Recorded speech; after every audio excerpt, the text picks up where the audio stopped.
Hi everyone, welcome back to our channel. In this video, I will try to give some advice on how to teach beginners. Beginners or A1 level students are a little more challenging to work with because they have no previous knowledge of English.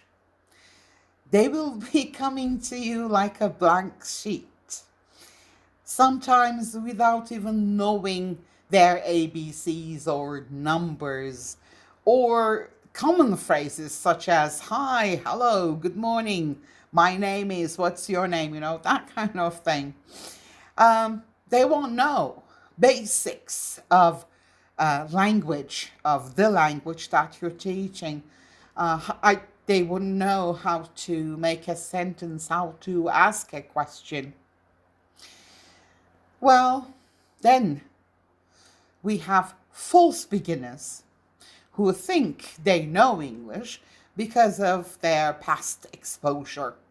They might have spent countless hours studying the language, but can't even make a meaningful English sentence, cannot communicate anything. Regardless of the fact that they are real beginners or false beginners, the first thing that you should do is to keep it simple. Some teachers make the mistake of using too much or too advanced English when they're communicating with their students, when they're giving instructions or praising students or giving feedback. When you say, okay, now we're going to start covering the first unit in your books. Could you please open the page or open your books page 5?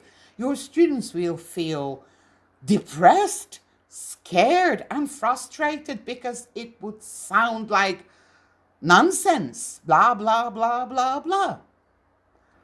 So, instead of making these fancy sentences, you can just show the book, say, open, open, open your books,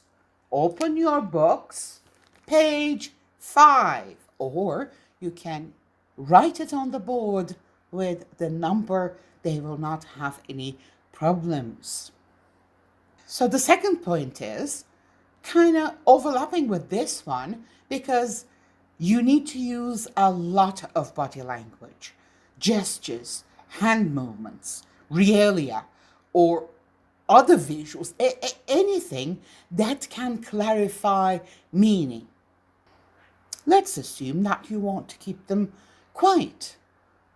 You can do shh, shh, please be quiet. Or sit down, please. Sit down. You can also sit down to show them, to demonstrate the act. Raise your hand. Raise your hand. See, these visuals or body movements explain the meaning, make meaning clear.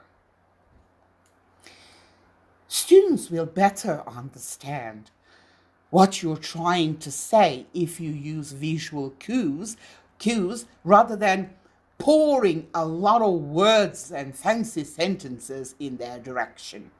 That will be very scary. The third point is always check for understanding. Because students may feel embarrassed to admit that they have failed to understand, so you should be alert, observe your students carefully, and read their body language. See whether you can offer further help. The next point is give them lots of time to do anything. In beginner lessons, You cannot rush your students. They need plenty of time to understand what they're dealing with, to practice it, okay? To swallow and digest this piece of language. Meanwhile, let them understand that it's okay to mess up or make mistakes, so they don't feel pressured to be perfect on their first try. It's only human to make mistakes. We make mistakes even in our native language.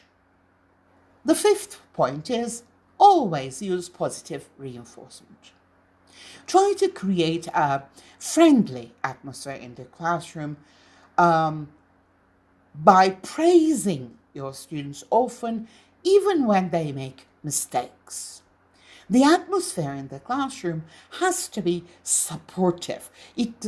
You are important, but the students need to be supportive as well, because unless they feel safe in that environment, they will not risk their position among their friends. So tolerance should become the key word in your classroom. Well, you should show your appreciation of their effort, even if their answer is not perfect. You can always correct their mistake without hurting them.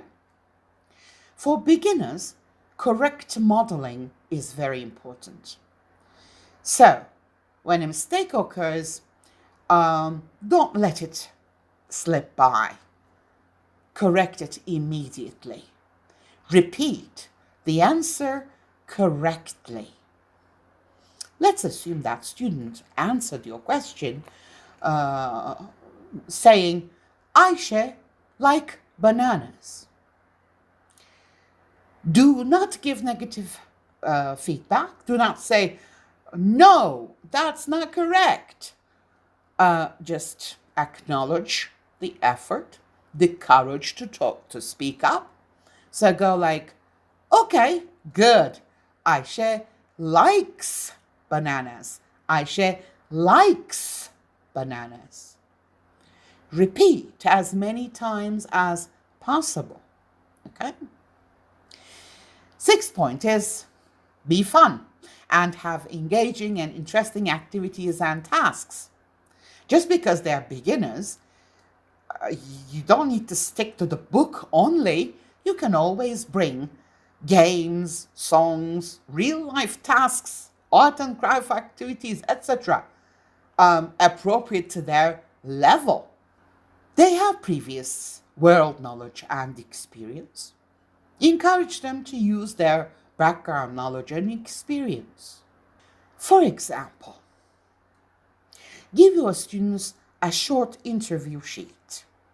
Ask them to walk around and complete the task. You can have only 4 items on your interview sheet. You can say, find 2 people who like table tennis, don't like soccer,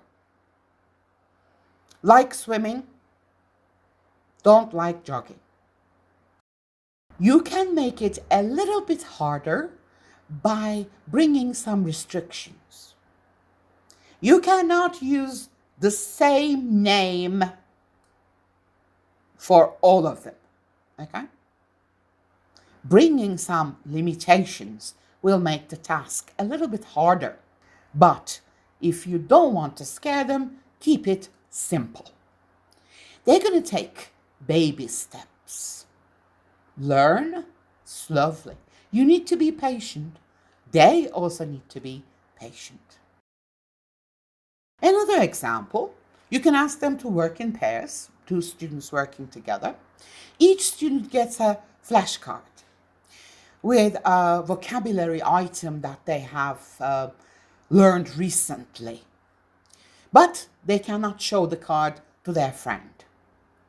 They need to act out the word using hand movements and gestures and body language. They can't talk.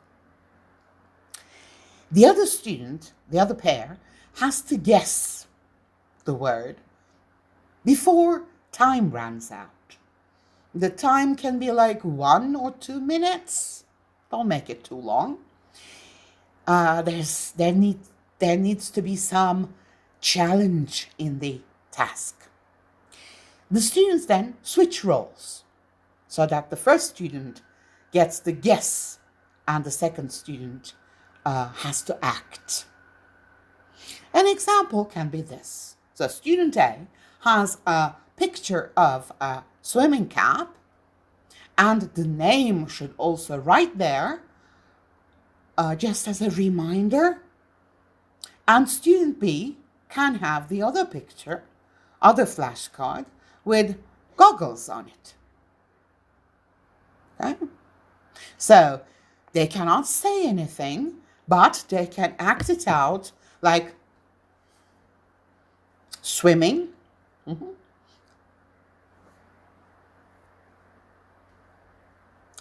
They can come up with very creative answers, believe me. Another example is find the differences. You may have two pictures, two photographs with certain differences in them, and you ask your students to find the differences. These activities are not age limited. It all depends on the picture or the photo that you find.